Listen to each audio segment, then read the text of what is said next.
जय जिजाऊ, जय शिवराय, जय शंभूराजे। गडकिल्ले संवर्धन प्रतिष्ठान महाराष्ट्र राज्य सादर करीत आहेत शिवसाम्राज्याचे दिनविशेष। 26 जानेवारी इसवी सन 1671 शंभूराजांना स्वतंत्र राज्यकारभार सोपवला। शंभूराजांना 14वे वर्ष सुरू झाले होते। अंगापिंडाने मजबूत असणारे शंभूराजे यांना लष्करी विद्येबरोबरच राज्यकारभार देखील यायला हवा या हेतूने सदरेवर बसवून कारभार चालविण्यास सांगितले। शंभूराजांच्या मदतीस महादजी यमाजी यांना त्यांचे मुतालिक म्हणून नेमून कारभाराची जाण येण्यास आजच्या दिवशी सुरुवात केली। 26 जानेवारी इसवी सन 1680 1676 मध्ये जंजिऱ्यात आणखी एक क्रांती झाली। सिद्दी संबोळ आणि सिद्दी कासिम यांच्यामध्ये संघर्ष होऊन सिद्दी कासिमने आरमाराची सर्व सूत्रे आपल्या हाती घेतली। तेव्हा सिद्दी संबोळने छत्रपती शिवाजी महाराजांकडे मदतीची याचना केली। जंजिऱ्यावर अधिपत्य निर्माण करण्याची ही एक सुवर्ण संधी चालून आली होती, परंतु सिद्दी कासिम याला मुघल आणि इंग्रज यांच्याकडून सतत कुमक मिळत असल्यामुळे त्यांना सिद्दी संबोला दाद दिली नाही। अशा प्रकारे सिद्दी आणि मराठे यांच्यात संघर्ष चालू असताना खांदेरी उंदेरी प्रकरण उद्भवले। 1679 मध्ये खांदेरी बेटावर तटबंदी बांधण्याचे काम छत्रपती शिवाजी महाराजांनी सुरू केले। तेव्हा सिद्दी कासिमने जानेवारी 1680 मध्ये खांदेरी जवळ असलेले उंदेरी बेट ताब्यात घेऊन छत्रपती शिवाजी महाराजांना विरोध सुरू केला। मराठ्यांचा आरमार प्रमुख दौलत खान यांनी 26 जानेवारी 1680 रोजी 2000 फौजेनिशी उंदेरीवर हल्ला केला, परंतु सिद्दी कासिमने एवढा जबरदस्त प्रतिकार केला की दौलत खान यांना माघार घ्यावी लागली। उंदेरी सिद्धींच्याच ताब्यात राहिल्यामुळे खांदेरीवर नियंत्रण ठेवणे त्यांना सोपे झाले। अशा प्रकारे सिद्धी विरुद्ध संग्रामात मराठ्यांना माघार घ्यावी लागली। सिद्धींना यश येण्याचे प्रमुख कारण म्हणजे मुघल आणि इंग्रज यांच्याकडून मिळणारी मदत हेच होय।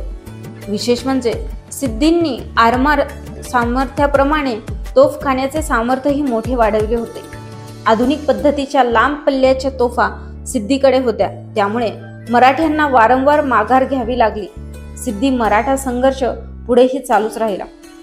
26 जानेवारी इसवी सन 1680 26 जानेवारीच्या पहाटे दौलत खान आपले संपूर्ण आरमार घेऊन उंदेरीवर चालून आला व मोठे युद्ध सुरू झाले।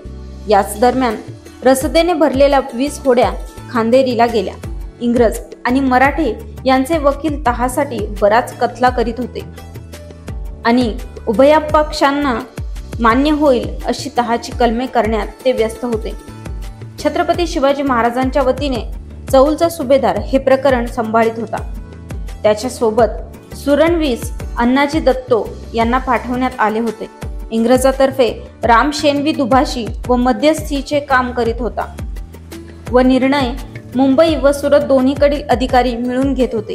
दिनांक 28 जानेवारीला उभय पक्षांना यश आले आणि तहाची कलमे ठरली।